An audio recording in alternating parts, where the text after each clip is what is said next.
Isinilang si Gloria sa magulong pamilya. Nag-aaway-away ang kanyang mga kamag-anak sa napakasimpleng dahilan lamang. Ito ay ang inggitan. Broken family kasi sila. Maagang lumayo ang kanilang ina at sumama sa ibang lalaki. At gayon din ang kanilang ama na nagbuhay binata na. Sa isang bayan sa Manila, andoon ang lahat ng angkan ni Gloria. Hindi mayaman at hirap sa buhay ang mga ito. Nag-aaway-away ang angkan dahil sa kanilang maliit na lupain na pinaghahatian. Dahil si Gloria ang may concern sa kanilang buong pamilya, siya ang nagdala ng lahat ng problema at siya ang nagpuno ng kakulangan ng kanyang mga magulang. Gloria, magpahinga ka naman. Masama sa mata ang nakababad maghapon at magdamag sa monitor. Umuwi ka kaya muna. Overtime ka na eh. Saad ng supervisor ni Gloria. Sa isang malaking pabrika ng parts ng mga cellphone ang trabaho ni Gloria. 6 na taon na siyang ganoon ang hanap buhay. Wala naman siyang pagpipilian pa. Dahil pag namili pa siya ng trabaho, ay paniguradong gutom ang mararanasan niya. Pasalamat nga si Gloria. Dahil ang Laguna kasi ang may pinakamaraming pabrika. Kaya lahat ng kadalagahan ay agad sa pabrika ang pasok. Makagraduate lamang sila ng high school ay okay na. Maaari na silang makapagtrabaho.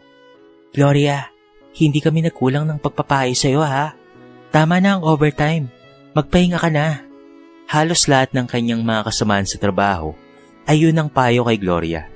Pero binabaliwala lamang niya ito. May mga nag-aaral pa siyang kapatid. Kailangan niyang kumayod dahil ang tatay nila ay may pamilya na at may anak na rin sa iba. Kailangan kasi. Ako lang ang walang asawa sa mga may edad kong kapatid. May 2 pa akong kapatid na nag-aaral. Wika ni Gloria. Bahala ka. Pag bumigay ang katawan mo, kawawa ka. Hingan mo kaya ng tulong ang iba mong kapatid. Ang payat mo na oh. Sabi mo sumasakit na ang mata mo, hindi ba? Mag-isip ka nga, Gloria. Payong muli sa kanya ng kanyang mga katrabaho. Pero baliwala lang lahat talaga kay Gloria ang mga payo ng mga ito. Tuloy lang ang kanyang trabaho. At araw-araw na overtime. At maging ang mga kapalitan niya ng mga absent ay siya na rin ang sumasalo. Pag-uwi niya ng bahay, ay doon pa lamang lumalabas ang lahat ng kanyang nararamdaman sa katawan, lalo na ang kanyang mga mata na ilang taon na niyang iniinda ang pananakit nito. Aray, masakit na naman ang mata ko. Daing ni Gloria. Ate, bakit? Ano na naman ba yan? Saad ng kapatid nitong babae. Lagi kasing kumikirot ang mata ko tuwing hapon eh. Tapos nagluluha. Halos ilang taon ko na itong nararamdaman. Daing pa ni Gloria. Sus, umaarte ka lang ata ate. Porket birthday ko na sa linggo. Yung pangako mo ha. Pupunta mga kaklase ko dito sa bahay. Saad pa ng kapatid ni Gloria. Wala itong pakialam sa nararamdaman niya.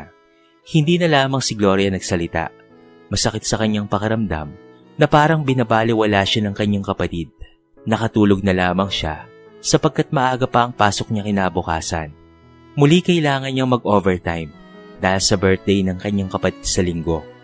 Halos siya na nga lang ang natira sa kanilang department sapagkat walang balak na mag-overtime ang kanyang mga katrabaho. Miss Gloria, umuwi ka na daw po muna, sabi ni Bisor. Ayaw niya daw po munang may mag-overtime ngayon dahil kota pa daw po tayo sa stock. Ganun ba? Sige, salamat ha. Sagot ni Gloria. Pinilit ni Gloria na i-budget ang sahod niya para lamang makapaghanda ang kapatid niya. At dahil hindi kakasya, kakaunti lamang ang nabili niyang handa at nagulat ang kapatid niya dahil ang dami nitong inimbita. Ate naman, ano ba naman yan? 1 kilo lang ang spaghetti. At bakit cake na mumurahin lamang ang binili mo? Nakakaya sa mga kaklase ko. Nakakainis ka. Wika ng kapatid nito. Neng, wala akong pera eh. Kailangan pa nating magbayad ng kuryente at wifi nyo. Sana'y maunawaan mo na lahat ng gastos dito sa bahay ay ako ang gumagastos. Ganun ba ate? Sinusumbat mo ba ang ginagawa mo? Bakit pinipilit ka ba namin ha? Ang yabang mo, hindi mo pala kaya eh. Mag-aasawa na lang ako, mas maigi pa. Kesa makasama ka dito. Awan ko sa'yo. At tumalikod na nga ang kapatid ni Gloria. At inaya ang nasa 10 kabarkada na ito ay umalis na. Nalaman ni Gloria na hindi na pala ito pumapasok sa paaralan at sa barkada na lamang natutulog. At meron na daw itong boyfriend. Gloria, huwag kang magpakamartir. Obligasyon niya ni na Itay at Itay. Hindi mo obligasyon. Kami ay may pamilya na. Hayaan mo na ang dalawang yan. Abay, nagkakaedad ka na rin. Ako naman kasi walang may itutulong sa'yo eh. 6 ang anak ko, Gloria. Sad ng panganay na kapatid ni Gloria. Pero si Punso, baka mapag-aral ko pa. Sayang ate, high school na yun eh. Gloria, matagal na rin hindi pumapasok yun. Sayang lang ang binabayad mo sa wifi. Pinang-EML lang naman. Matagal ka na rin niloloko ng dalawang yan. Hindi mo alam kasi halos sa pabrika ka na nakatira. Unahin mo ang sarili mo.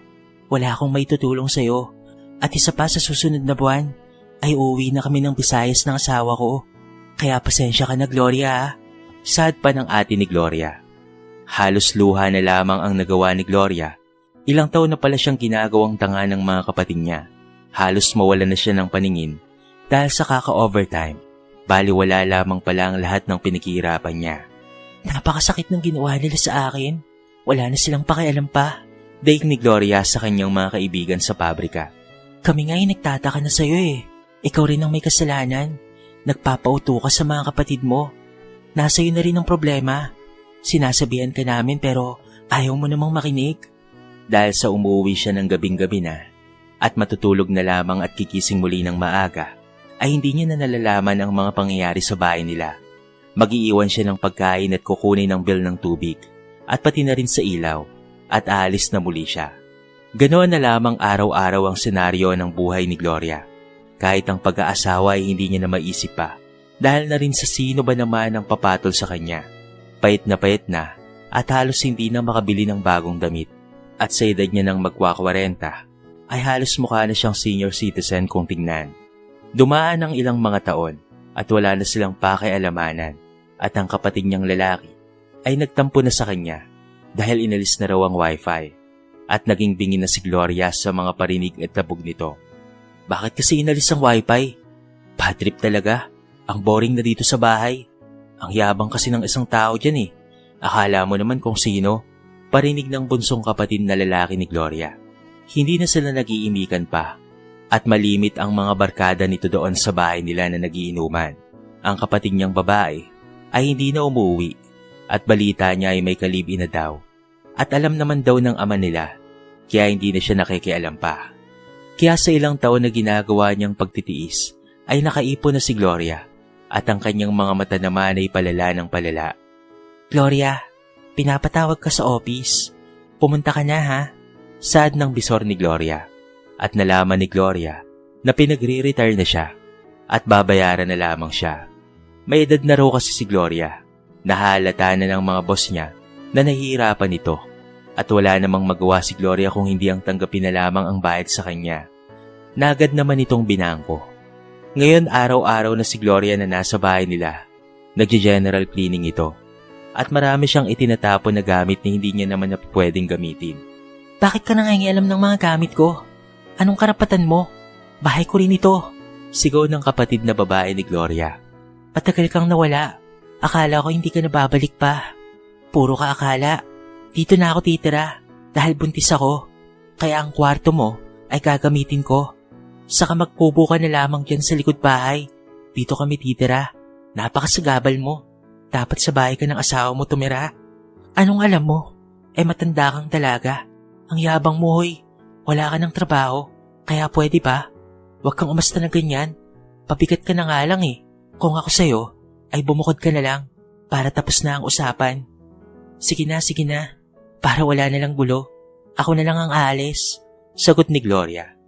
Dahil nga ayaw na ng gulo ni Gloria, kung kaya naman sa isang lote na pag-aari ng gobyerno ay doon siya nagkubo at nagpaalam naman siya sa kapitan nila. Ayaw niya nang tumira malapit sa kanyang kapatid.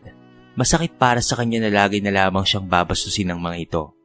Aba Gloria, solo kang mamumuhay dyan. Delikado, tabi ng highway ito. Sad ni kapitan. Wala po akong magagawa, kapitan. Mag-aaway-away lamang po kaming 3 magkakapatid. Ako na lamang po ang lalayo para wala na pong gulo. Dumaan ang mga buwan at taon. Nagtinda ng mga kakanin si Gloria at nararamdaman niya ang panlalabo ng kanyang mga mata dahil may kakaunting ipon kung kaya naman nakabili siya ng salamin. Pero hindi yun sapat sapagkat may nararamdaman pa siyang masakit sa loob mismo ng kanyang mga mata. Tanging pagtitinda na lamang ang kanyang kabuhayan. Nilalakad niya patungo sa bayan para maglako ng mga kakanin, turon at iba pang pangmeryenda. Aba, Aling Gloria, napakasipag mo naman. Bakit parang hindi ka diretsong tumingin sa akin? Bati ng kakilala nito. Masakit kasi ang kaliwa kong mata. Ewan ko ba, saka malabo na ang isa kong mata. Daing ni Gloria. Aba, Aling Gloria, baka mabangga ka niyan. Tumatawid ka ng malalaking highway para lamang makarating sa bayan. Mahirap yan. Mag-iingat ka, Aling Gloria, ha? Sad pa ng ilang kakilala ni Gloria. Napaluha na lamang si Gloria dahil ano nga ba ang gagawin niya ngayon? Ang pera niya ay hindi na sapat para magpa-check up at wala naman siyang malalapitang ibang tao. Patuloy lamang si Gloria sa araw-araw niyang pamumuhay. Hindi niya naaalintana ang anumang sagaban basta't magtitinda siya kahit halos hindi na niya makita ang pagluluto. Kaya naman tumatambay na lamang siya sa may simbahan o sa maraming mga tao na dumaraan. Malabong-malabo na ang kanyang paningin. May ilang kabataan na ninanakawan pa nga siya ng kanyang paninda, pero hindi niya ito nalalaman. Sige na iho, kumuha ka na, huwag ka nang mahiya. Eto ang plastic. Saad ni Gloria. At nagtawanan papalayo ang mga kabataan dahil halos maubos ang kanyang paninda at nagtatatakbo naman papalayo ang mga ito. Hoy, grabing mga kabataan to. Hindi na naawa kay Lola. Sigaw ng isang lalaki na family driver na nagdideposito sa bangko. Bakit, Utoy? Anong nangyayari? Tanong ni Gloria. Naku, Lola, halos masaid na po ang paninda mo ng mga yon. Tinakbo ng mga kabataan yon ng paninda mo. Pabili nga po ako ng isang turon, Lola. Sabay abot nito ng 100 kay Gloria at napuna ng lalaki na kinakapa na lamang ni Gloria ang pera at nagsusukli pa ng mali. Hala, Lola, sobra po ang sukli nyo at ibinalik niyo po sa akin ang bayad ko. Nako, pasensya ka na. Malabo na kasi ang mata ko, iho. Sagot ni Gloria. Lola, pag ganyan po, ay lolokohin ka po talaga ng ibang mga tao. Bakit po nagtitinda ka pa? Hirap ka naman na po palang makakita. Asa na po ba ang pamilya mo? Tanong pa ng lalaki. Napaluha na lamang si Gloria at hindi makasagot sa lalaki. Kuya Dapoy, tara na po. Tawag ng amo ng driver. Lola, alis na po ako ha. Mag-ingat po kayo. Saad ng lalaki. Sino yung matandang yon, Kuya Dapoy? Tanong ng amo ng lalaki. Nakakaawa po, Dok. Bulag na po ang kanyang mga mata. Tapos ang kaliwa ay parang may katarata na. Halos wala siyang makita, Dok. Saad ni Dapoy. O sige, balikan mo. Saad ng among doktor ni Dapoy. Agad na bumalik si Dapoy at kitang-kita nila na ninanakawan na naman ng mga batang kalye si Gloria. Dahil doon ay napatakbo na lamang si Dapoy. Dahil maging ang pera ni Gloria ay ninakaw na rin ng mga ito. Hoy! Papadampot ko kayo sa mga pulis! Sigaw ni Dapoy. Hayaan mo na, iho. Bakit ka bumalik? Kulang ba ang sukli ko sa'yo? Tanong ni Gloria. Lola, kasama ko po ang amo kong doktor na si Doc Rodriguez. Doktor po siya ng mata at tutulungan ka po niya. Nay, mulat ka po at tumingin ka sa akin. Saad ni Doc. Agad na nakita ng doktor ang kalagayan ni Aling Gloria at awang-awa ito sa kanya. Nagpa siya ito na isama si Aling Gloria. Inakay nila ang matanda at isinakay sa kotse. Saan niyo po ako dadalhin? Kakamutin ko po kayo, Nay. Ako na po ang bahala sa'yo. Wala po kayong babayaran. Tapos pangako ko po, napapagalingin kita at bibigyan kita ng negosyo. Saad ng doktor. Napangiti naman si Dapoy. Isang magarang bahay sa isang pribadong village ang kanilang pinasukan at napakayaman pala ng doktor na ito. At hindi siya basta-bastang doktor sa Pilipinas. International pala ang hawak nito at isa pala itong sikat na ophthalmologist. Agad na isinagawa ang pag-aaral sa mata ni Aling Gloria. Katulong ang iba pang mga kaibigan ng doktor. At sa isang mamahaling ospital sa Maynila, ginawa ang pagsusuri sa matanda. Ilang araw nga ang lumipas at naoperahan na nga ang mga mata ni Aling Gloria. Napakabait ng pamilya ng doktor. Parang pamilya na ang trato nila kay Aling Gloria. Sinabi ni Aling Gloria ang kanyang pinagmulan at si Dapoy ang nagsimulang mag-imbestiga at nasaksihan niya ang lahat. Lola Gloria, Sinadya po ng Diyos na makita kita at matulungan ka ni Doc. Nakakaawa po pala kayo. Sa totoo lang, Doc, ang bahay po nila sa Laguna ay pinaghati-hatian po ng dalawa niya pong bunsong kapatid. At kinausap ko po sila. Tinanong ko po kung nasaan ang kanilang ate Gloria. Ang sagot po sa akin ay wala daw silang alam at pakialam sa matanda. Nakakaawa po si Lola Gloria, Doc. Wala na pala siyang pamilya. Making ang kanyang mga magulang ay malamang ay wala na rin po. Sa tagal po nilang hindi na nakikita. Dahil iniwanan po pala ito ng mga magulang niya noon. Sad ni Daboy. Hayaan mo na sila, Kuya Daboy. Aampunin ko na lamang po si Aling Gloria. Tamang-tama. May mga bagong bukas na kainan kami ng asawa ko. Mula ngayon, Aling Gloria, ikaw na po ang aming kapamilya, ha? Iwaksi ang nakaraan at magbagong buhay po kasama namin. Sad ng doktor. Naku, Aling Gloria, ako na po ang bahala sa'yo. Gagawan po natin ng makabagong timpla ang turon mo at mga kakanin. Kapag tumagal-tagal ka na po sa amin, ay bibigyan ka po namin ng dagdag na pagkakakitaan. Welcome home, Aling Gloria.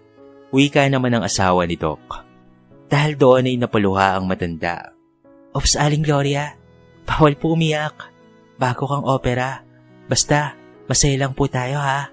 Sad pa ng doktor. Tuluyan nang gumaling ang mga mata ng matanda. At daig pa ng kanyang mga mata ngayon, ang kanyang mga mata noong siya ay bata pa. Walang paglagyan ng saya ni Aling Gloria. Pinamili siya ng mga damit at pinainom ng mga bitamina sa katawan at mata. Lumipas ang ilang mga taon. Aba, Aling Gloria, hindi na kita makilala. Ang ganda mo na ngayon. Bati ni Daboy. Salamat, ha, Daboy. Kung hindi dahil sa'yo ewan ko na lang kung nasaan na ako ngayon. Saad ni Aling Gloria. Naging sikat nga ang kanyang kakanin. Halos lahat ng handaan sa buong Metro Manila ay sa kanya kumukuha ng mga kakanin. Maging ang mga artista at mga politiko ay sa kanya rin kumukuha, lalo na kapag mayroong okasyon. Kasama palagi ang kakanin ni Aling Gloria sa menu nila. Malaki na ang ipon ni Aling Gloria sa bangko at alam niyang hindi na siya maghihirap pa sa buhay. Kapamilya na rin kasi ang turing sa kanya ng angka ni Doc Alice. At ngayong mayaman na siya, ay hahabol-habol sa kanya ang kanyang mga kapatid. Napatawad naman na niya ang mga ito, pero hindi na siya nag-aksaya pa ng panahon na muling makapasok ang mga ito sa kanyang buhay. Tinanggap na lamang niya ang lahat na ganoon talaga ang buhay. Kailangang matutong tanggapin ang kapalaran. Isang event naman ang ginanap at bayad iyon ng isang mayamang politiko. Maraming barangay ang pinakain ng naturang politiko at bawat barangay ay si Aling Gloria ang personal na nagdadala ng kanyang kakanin.